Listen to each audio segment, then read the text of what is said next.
नमस्कार, जोहार। छत्तीसगढ़ न्यूज में आपका बहुत बहुत स्वागत है।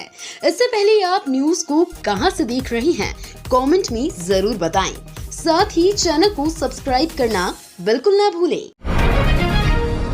कांग्रेस जेसीसीजे समेत कई संगठनों के 300 कार्यकर्ता बीजेपी में हुए शामिल। रायपुर लोकसभा सीट से भाजपा प्रत्याशी बृजमोहन अग्रवाल जनसंपर्क के दौरान मंदिर हसौद के खौली गांव में पहुंचे हुए थे। इस दौरान कांग्रेस जनता जोगी कांग्रेस की पंचायत सदस्य, सरपंच, पंच समेत विभिन्न संगठनों के 300 से अधिक लोग भाजपा का दामन थामा है। बृजमोहन अग्रवाल ने उन्हें भाजपा में स्वागत किया। भाजपा सबका साथ सबका विकास पर काम कर रही है। साथ ही पार्टी की राष्ट्रहित की नीतियों के चलते ही लोग भाजपा में शामिल हो रहे हैं। पूर्व सीएम बघेल का बड़ा आरोप, बोले जिस तेजी से बंद हुई गोबर खरीदी, क्या उस तेजी से बंद होगा महादेव सट्टा ऐप। लोकसभा चुनाव के प्रचार प्रसार के बीच राजनांदगांव लोकसभा सीट से कांग्रेस प्रत्याशी पूर्व सीएम भूपेश बघेल ने प्रदेश की भाजपा सरकार पर जमकर हमला बोला है। छत्तीसगढ़ की भाजपा सरकार पर बघेल ने आरोप लगाते हुए कहा है कि जिस तेजी के साथ प्रदेश में गोबर खरीदी को घोटाला बताते हुए बंद करने का काम करके इसे ऐतिहासिक बताया गया है, क्या उस तेजी के साथ महादेव सट्टा ऐप को भी बंद किया जाएगा। एनकाउंटर खत्म, राजनीतिक शुरू। कांकेर मुठभेड़ को पूर्व सीएम बघेल ने बताया फर्जी, विष्णुदेव साय ने दिया जवाब। छत्तीसगढ़ के कांकेर में जवानों ने मंगलवार को नक्सलियों के खिलाफ बड़ी कार्रवाई की। इस एनकाउंटर में 29 नक्सलियों को ढेर किया गया। बीएसएफ और डिस्ट्रिक्ट रिजर्व गार्ड के 1000 से अधिक जवानों ने 50 से 60 नक्सलियों को जंगल में घेर कर इस अभियान को अंजाम दिया है। उन्होंने कहा, हमारी सरकार ने पिछले 5 सालों में नक्सलियों के खिलाफ प्रभावी कार्रवाई की है। बीजेपी शासनकाल में कई फर्जी मुठभेड़ हुए हैं जो हमारे शासन काल में नहीं हुई। कई फर्जी गिरफ्तारियां हुई हैं। सीएम विष्णु बोले, कांग्रेस ने छत्तीसगढ़ को दिया अपराध और भ्रष्टाचार। रायगढ़ की पावर भूमि में रायगढ़ संसदीय क्षेत्र के लोकसभा के प्रत्याशी राधेश्याम के नामांकन रैली में मोदी जी को तीसरी बार पीएम बनाना है, इसलिए भाजपा प्रत्याशी को जीतना है।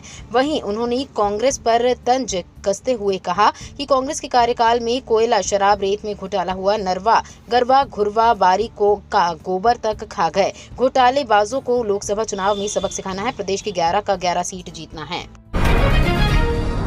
छत्तीसगढ़ में सरकारी कर्मचारियों को बड़ा झटका, प्रमोशन में आरक्षण पूरी तरह से रद्द। प्रमोशन में आरक्षण मामले में छत्तीसगढ़ हाई कोर्ट ने बड़ा फैसला सुनाते हुए 2019 के राज्य सरकार के आदेश को पूर्णतः निरस्त कर दिया है। इससे पहले अदालत ने इस पर रोक लगाई थी। पूरे केस की सुनवाई चीफ जस्टिस रमेश सिन्हा और एन.के. चंद्रवंशी की डीबी ने की है। बेंच ने अपना फैसला सुनाते हुए याचिका निराकृत कर दी है। छत्तीसगढ़ लिकर स्कैम में 67 लोगों से पूछताछ करेगी ईओडब्ल्यू। छत्तीसगढ़ के शराब घोटाले की जांच करने में जुटी ईओडब्ल्यू की टीम ने आरोपियों के खिलाफ जांच में तेजी लाई है। ईओडब्ल्यू की गिरफ्त में आए पूर्व आबकारी अधिकारी अरुणपति त्रिपाठी, कारोबारी अनवर ढेबर, अरविंद सिंह से पूछताछ करने के बाद अब इस घोटाले से जुड़े 67 लोगों से पूछताछ की तैयारी है। ईओडब्ल्यू के सूत्रों के अनुसार आने वाले दिनों में इन सभी लोगों को नोटिस जारी करके बुलाया जाएगा।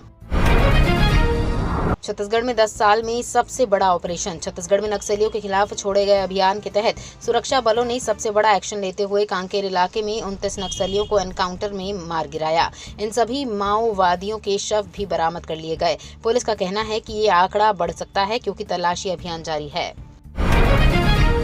छत्तीसगढ़ में व्यापम ने प्रवेश परीक्षाओं की तारीख बदली। पीईटी, पीआरई, एमसीए 13 और पीपीटी की परीक्षा 23 जून को होगी। छत्तीसगढ़ व्यावसायिक परीक्षा मंडल ने लोकसभा चुनाव 2024 के चलते प्रवेश परीक्षाओं की तारीख में बदलाव किया है। संशोधित तारीख के अनुसार पीईटी की प्रवेश परीक्षा पहले 6 जून को होनी थी, वो अब 13 जून 2024 को होगी। वहीं प्री एमसीए की परीक्षा 30 मई को आयोजित होनी थी, उसे बढ़ाकर 13 जून किया गया है। इसी तरह पीपीएचटी की परीक्षा 6 जून के बजाय 13 जून को होगी। पीपीटी की परीक्षा 23 जून को ही होगी।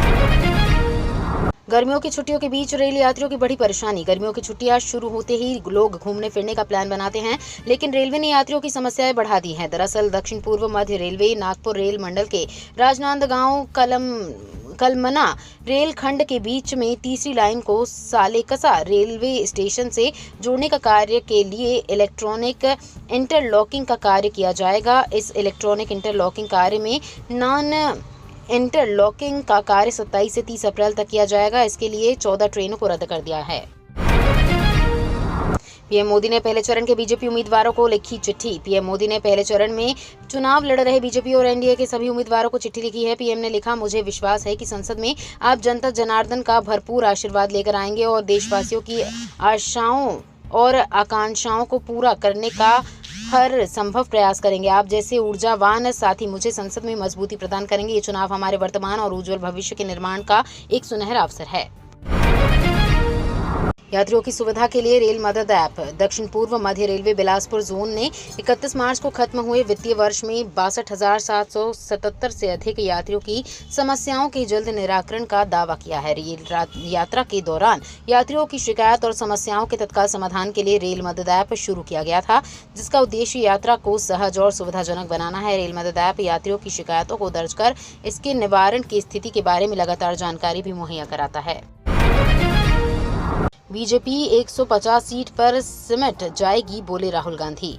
इंडिया गठबंधन की संयुक्त पीसी के दौरान गठबंधन का गीत गठबंधन है, इंडिया गठबंधन है लॉन्च किया गया। इस दौरान राहुल गांधी ने कहा, मैं सीटों की भविष्यवाणी नहीं करता। 15 से 20 दिन पहले मैं सोच रहा था कि बीजेपी लगभग 180 सीट जीतेगी, लेकिन अब लगता है कि उन्हें 150 सीट मिलेंगी। हमें रिपोर्ट मिल रही है, हम हर राज्य में सुधार कर रहे हैं। यूपी में हमारा गठबंधन बहुत मजबूत है, हम बहुत अच्छा प्रदर्शन करेंगे।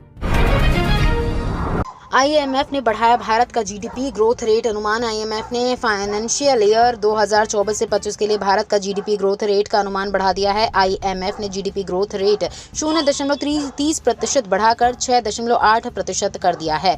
जनवरी में आईएमएफ ने भारत की जीडीपी 6.5% की दर से बढ़ने का अनुमान जताया था, लेकिन अब इसे बढ़ा दिया है। आईएमएफ का कहना है कि डोमेस्टिक डिमांड की स्थिति और बढ़ती कामकाजी उम्र की आबादी के चलते भारत दुनिया की सबसे तेजी से बढ़ती इकोनॉमी बना हुआ है। टाटा बनाएगा टेस्ला के लिए सेमीकंडक्टर, चीन ताइवान की उड़ी नींद। ऐसा माना जा रहा है कि साल 2026 के अंत तक टाटा का पहला सेमीकंडक्टर प्लांट शुरू हो जाएगा, लेकिन इससे पहले टाटा एक बड़ी डील कर ली है, जिसने भारत को रणनीतिक प्लेयर की लीग में शामिल कर दिया है। ईटी की रिपोर्ट की माने तो Tata group firm Tata electronics ने टेस्ला के साथ एक डील साइन की है, जिसके तहत टाटा आने वाले दिनों में टेस्ला के वर्ल्ड वाइड ऑपरेशंस के लिए सेमीकंडक्टर बनाएगा। हालांकि इस मामले में टाटा और टेस्ला की ओर से कोई जवाब नहीं दिया गया है। वायु प्रदूषण रोकने के लिए 5 सालों में BS4 व कैफे 3 मानक लागू करेगी केंद्र सरकार। वाहनों से होने वाले वायु प्रदूषण से निपटने के लिए केंद्र सरकार अगले 5 सालों में भारत स्टेज उत्सर्जन मानक BS4 और कॉर्पोरेट एवरेज फ्यूल एफिशिएंसी यानी कैफे 3 मानकों को लागू करेगी। 5 सालों में BS4 व कैफे 3 मानक लागू करना केंद्र सरकार के रोड मैप का हिस्सा है। 5 सालों में BS4 व कैफे 3 मानक लागू किए जाएंगे, जो 07 मानकों के अनुरूप हैं। 5 सालों में BS4 व कैफे 3 मानक लागू होने से वाहनों की ईंधन दक्षता के साथ साथ कार्बन उत्सर्जन में भी कमी देखने को मिलेगी। केंद्र सरकार ने इस योजना पर शुरुआती काम शुरू कर दिया है। ये तो थी आज की बड़ी खबरें। अगर आपको न्यूज़ पसंद आई हो तो वीडियो को लाइक और शेयर करना बिल्कुल ना भूलें। धन्यवाद।